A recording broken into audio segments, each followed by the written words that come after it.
Good morning. My name is Cynthia Dobbs. I'm co-president here at South Valley, and I add my welcome.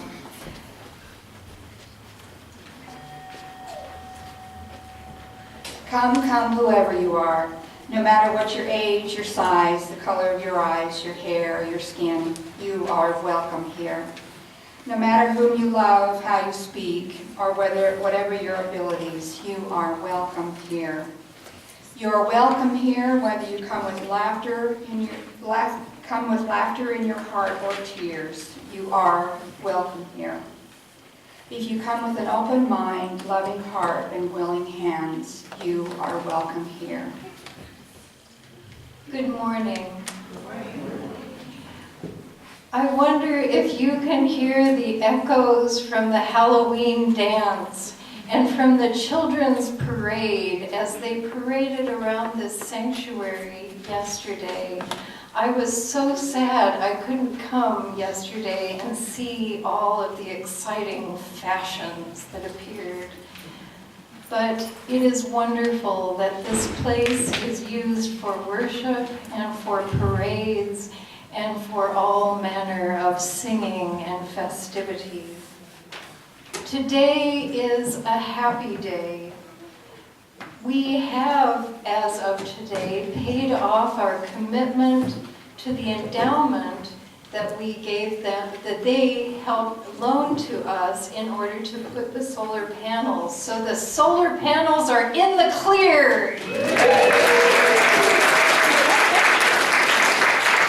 And that is thanks to our very successful stewardship campaign this last year. This is also a day for our shared ministry fair, so there's all kinds of things gathering downstairs. And I hope that this is a time for you to think about what you want to do in this community.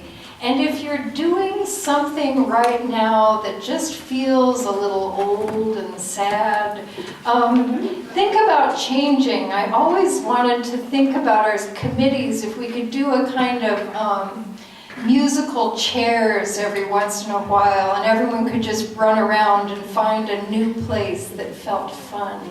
And I encourage you to do that today. We are blessed today with the beauty of autumn. I think the gray sky is deepening the colors, that at some point, because it is Utah and not Washington, at some point the light will come out and will shine through those changing colors. And we will feel that the whole world is holy. That is how I feel in autumn. Another Unitarian Universalist, Raymond Bown, wrote the following as he looked out at the falling leaves. He wrote, "Turn, scarlet leaves, spin, earth, tumble the shadows into dawn, the morning out of night, spill stars across these skies and hide them with the suns. Teach me to turn my sullen sense toward marvel. Let green and red and dark and day concur with the returning life. I am." For our reading, I invite us to look on the back of the order of service. And we have a mission statement is the first one. And then we have sharing in our covenant. And we will read this together. And then the choir will sing. And then I will give my sermon. Let us read together. Love is the spirit of this congregation, and our service to the world is love in action. We covenant to build a religious community that is guided by love, sustained by respectful relationships, and committed to action to make a better world. We celebrate this common purpose whenever we gather and do our best to abide by this covenant.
These last days have been wonderful and incredibly sad as we have sat by the bedside of our mother, Joy Prince, who is slowly leaving this earth.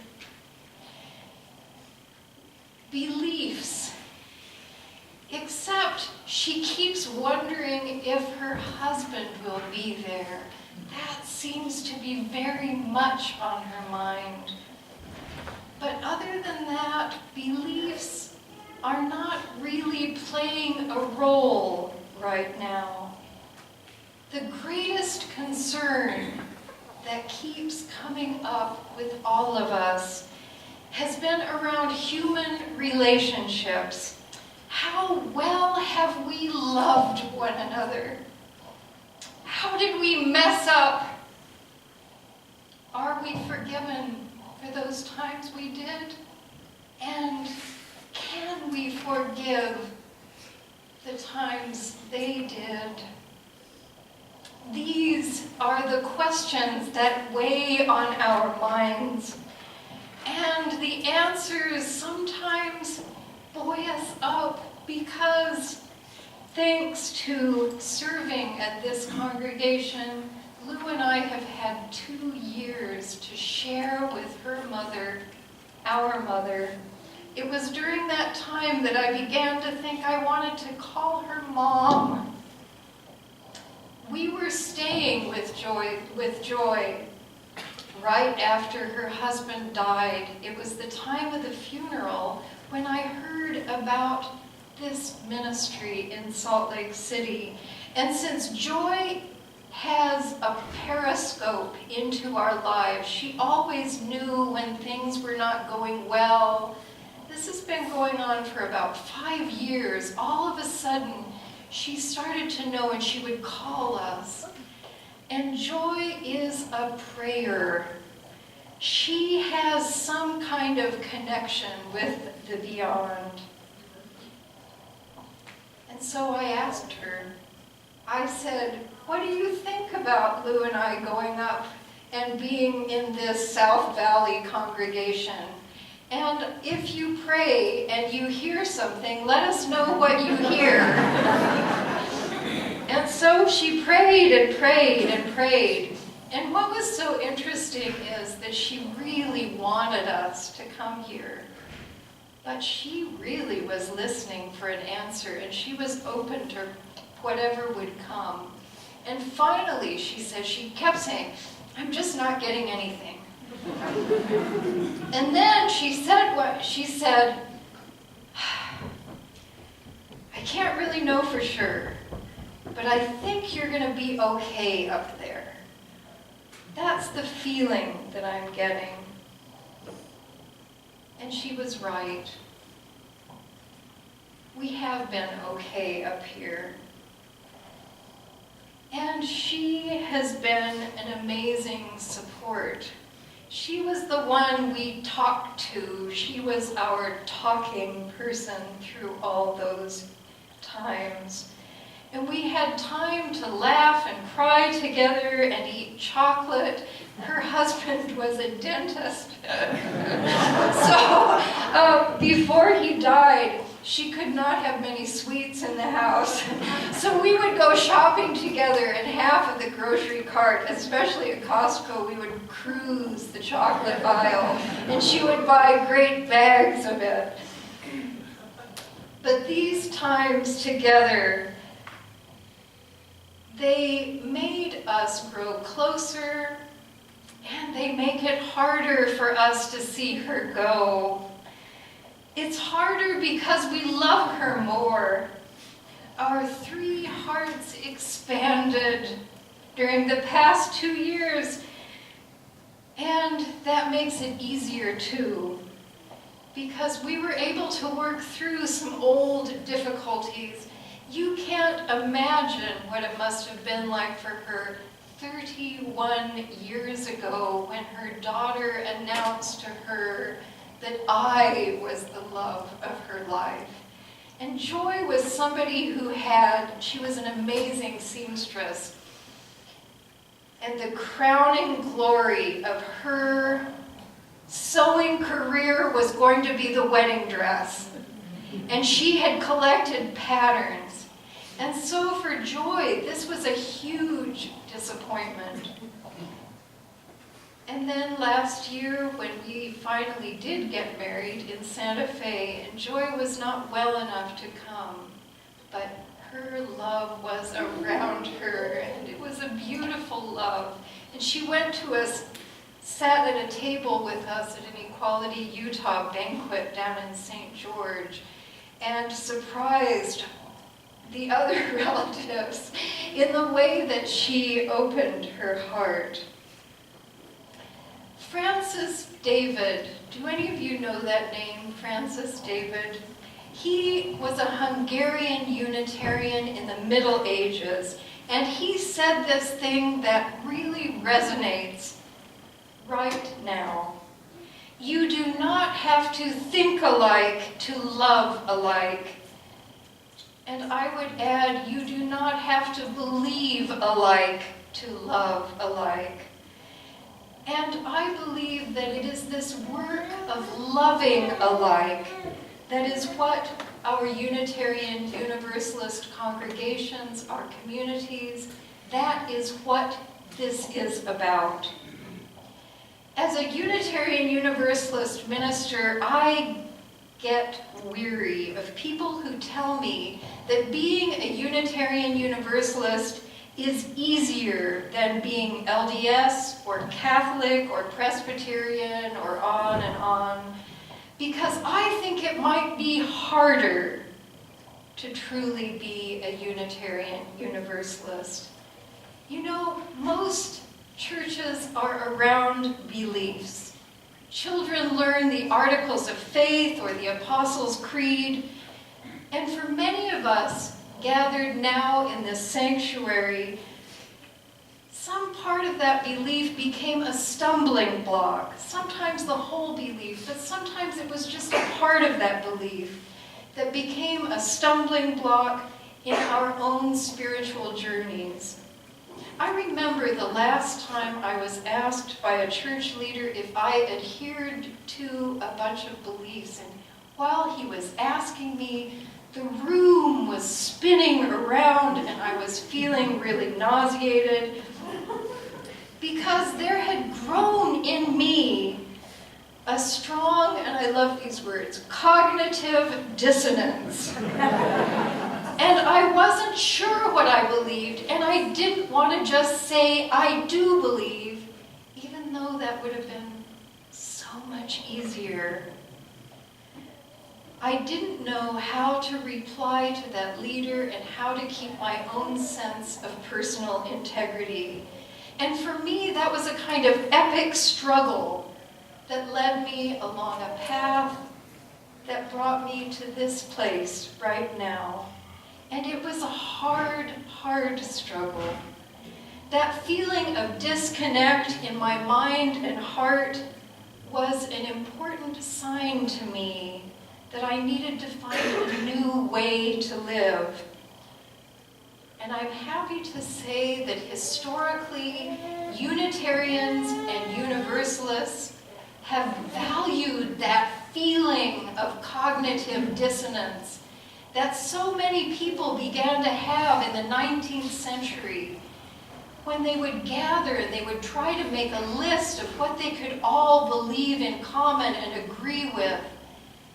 And because they couldn't, people kept saying, I want to feel like I have integrity about this, I cannot adhere to this, that finally both denominations that came together in 1961, but both of those denominations separately began to feel that we must honor that feeling.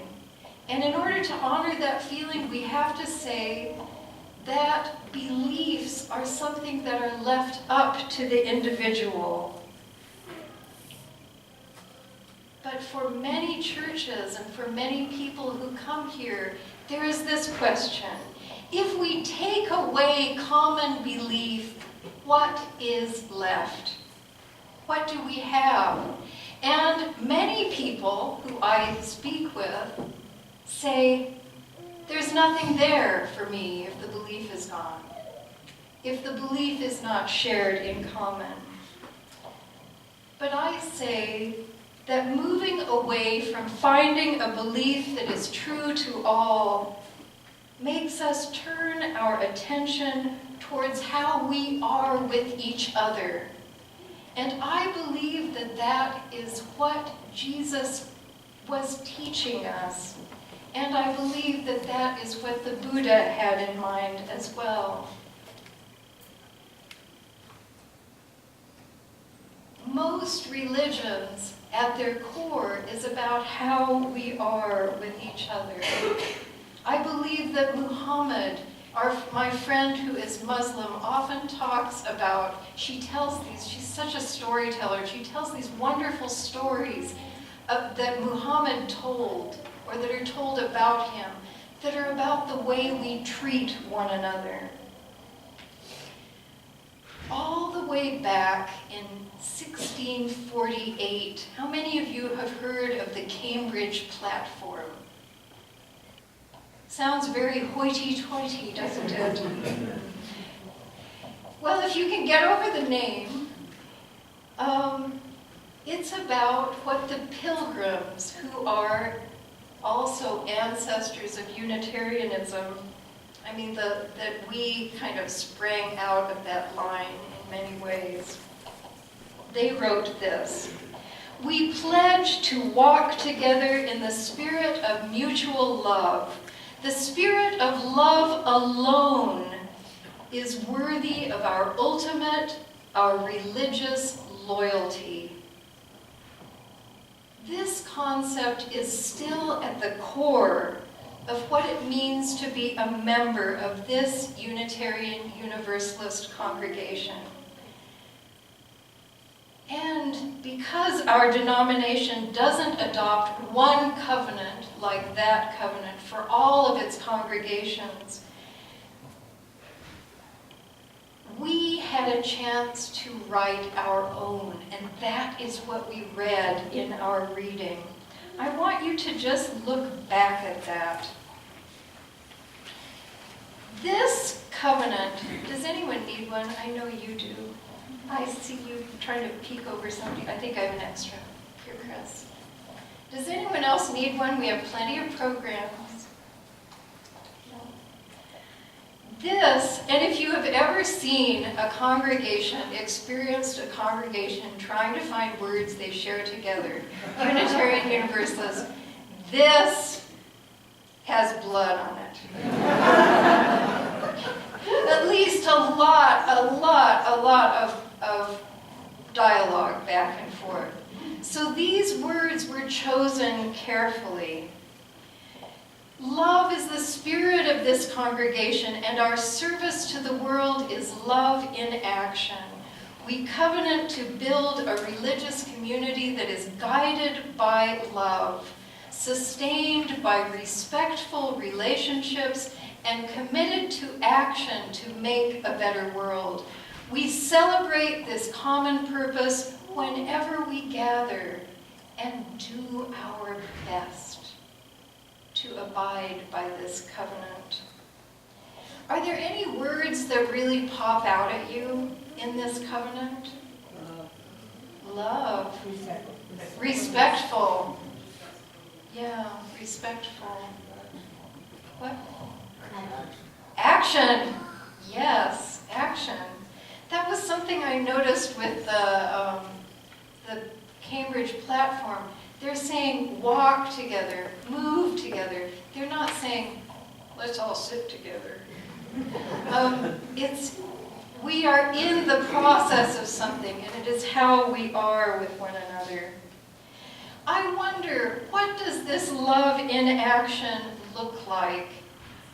This last year, Colin made this marvelous display that you can see on your way into the sanctuary that are all of the places, organizations and different places we are trying to make a difference, where we are trying to make a difference in this world. And I know, because I know almost all of your stories, that among us there are many, many more places. Our offering always goes to another, half of it goes to an organization we believe in. And do you know what that does? It means that when I go out and represent you in this community, we have friends already. They're saying, oh, South Valley gave us this support, and you have made this you may have forgotten who they are, but they have not forgotten you. And then there is the part, and many of you were bringing up that part of respectful. We are sustained by respectful relationships. We are going to build a religious community. We are working and changing and growing, and we are guided by love. When I was thinking about being guided by love, I remembered what someone said, and I do not remember who said this, but they said, the opposite of love is not hate, it is fear. So I think that we have, often it's hard to know when we're being guided by love, but when we're being guided by fear, it's a sign that love has gone, because fear is the opposite of love. Fear is a warning sign that we are moving away from love. And if you want to see fear in action, watch almost any news program. Doesn't it just make you want to go and lock all your doors and get down in the bunker? And it is a fight sometimes not to do that. And then there's the part about being sustained by respectful relationships. Lou and I started working on respectful relationships, I'm sorry to say, only from about 8 years ago. We decided, because we had had such difficult times with our families, and we would go visit them, and they would inevitably say something that hurt us deeply. It just would happen. It was part of the visit. How many of you get that? Okay. I think that's why somebody said, if you feel you're enlightened, go visit your family. There's always something that comes up. And so we would notice, because 8 years ago, we were living across the ocean. And we would have that 12-hour flight where we could go. Do you remember that? Well, when we left family that time, we decided we weren't going to do that. And something amazing happened.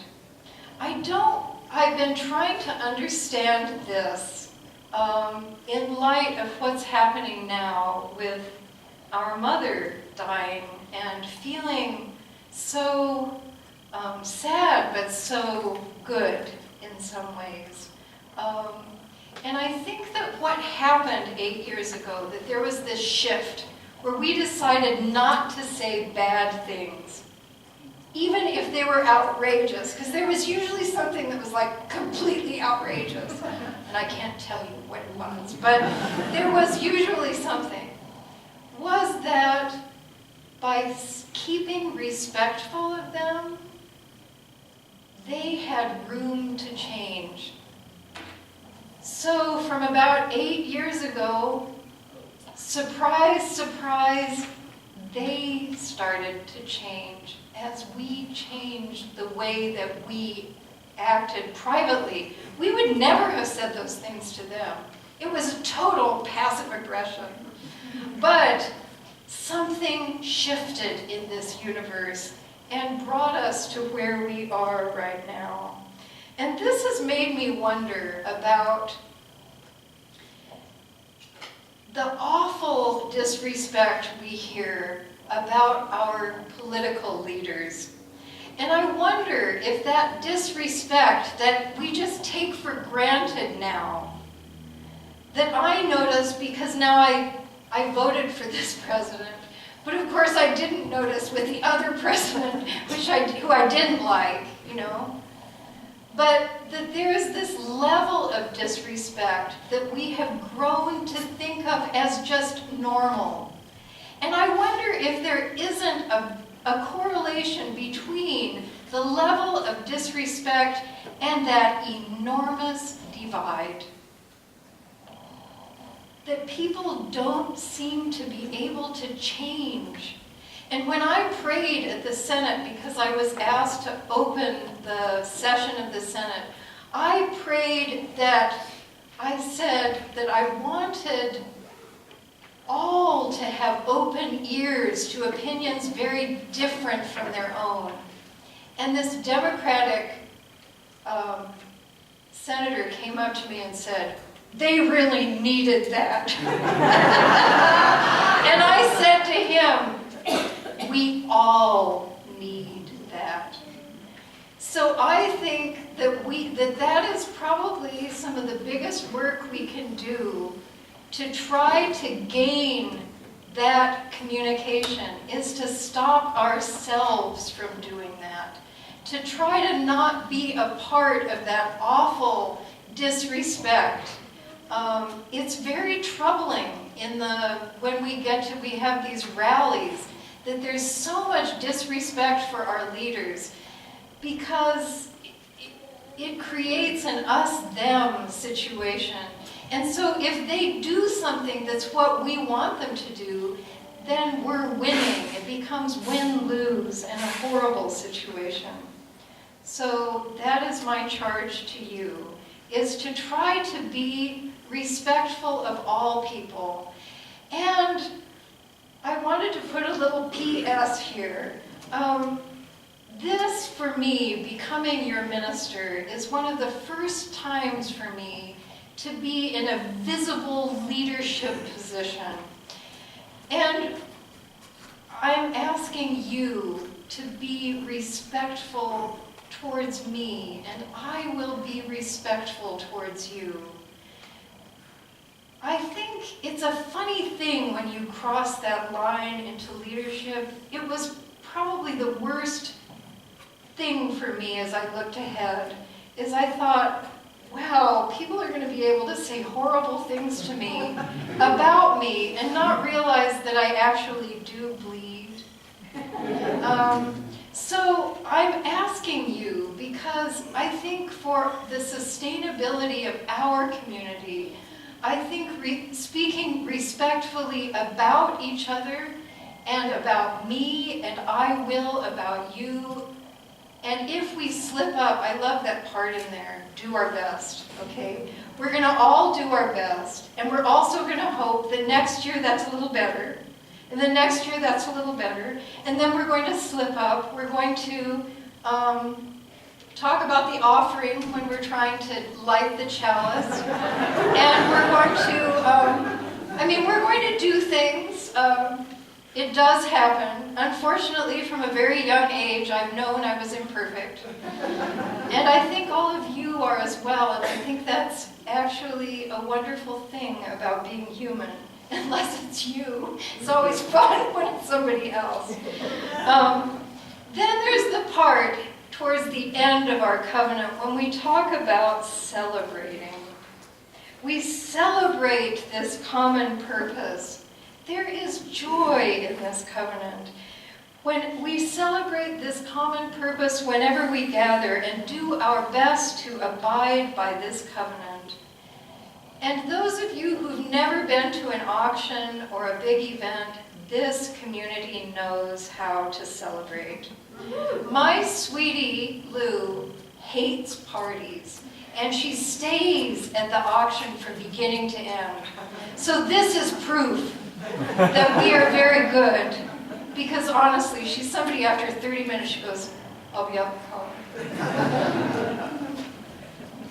I believe that our common purpose together is to become larger-hearted.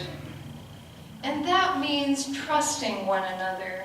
It means taking leaps of faith and always treating each other with respect. I love that part about do our best. We are not promising to be perfect. We are promising to do our best. I gave a sermon last year about how if we are going to be bold and leap, we will make mistakes, because that's the only way you learn. So when you make a mistake, think, oh good, I just learned something. Yes, we're like an angel ringing the bell. And we can have that practice of forgiveness, which I think often is mostly for ourselves. And I would tell you that if you have trouble forgiving yourself, and I am in this category, you probably have trouble forgiving others. It's usually indirect. There is a balance in there. So this is something to work on. And it is different than sweeping things under the carpet or gritting your teeth. Actually, when we lived overseas, we had somebody working for us who swept things under the carpet for about 2 weeks, and the carpet gets really lumpy. I invite you, when you slip up, to just say, you know, I was doing my best. And that is part of our covenant. If somebody's doing their best, then we just have to say, well, thank you for doing your best. That is part of how we are together. And if we can do these things, we will be a sustainable, healthy, and happy community. And I already see this. I see this as I look out from this place. I wish all of you had a chance to stand up here and look out. And I wonder with this covenant, can we make a go of this covenant one more year? What do you think? Yes. Yes? Yes. Okay, I want us to say this covenant together again. Does anybody need one? I knew there were missing one voices. Okay, ready, set. Love is the spirit of this congregation, and our service to the world is love in action. We covenant to build a religious community that is guided by love, sustained by respectful relationships, and committed to action to make a better world. We celebrate this common purpose whenever we gather and do our best to abide by this covenant. Woohoo! It is my hope and prayer that this community will continue to be a place where hearts grow larger. And our big-heartedness, I know that our big-heartedness prepares us to be peacemakers in an ever-widening circle of love. This is the heaven of Unitarian Universalists. It is not way out there somewhere. It is what we carry with us into death, this beloved community. It is what we share with each other. And I believe that it is this peacemaking and love that gives us comfort when we sit with the dying and when we are dying. Together, we are building a new way. May this be a place where our hearts will grow, where we will remember our covenant to one another when times are hard. May it remind us, call us to a new way of being with one another and in the world. May we not shy from conflict, but be able to work through things together, respectfully listening and in the spirit of love. Amen. May it be so.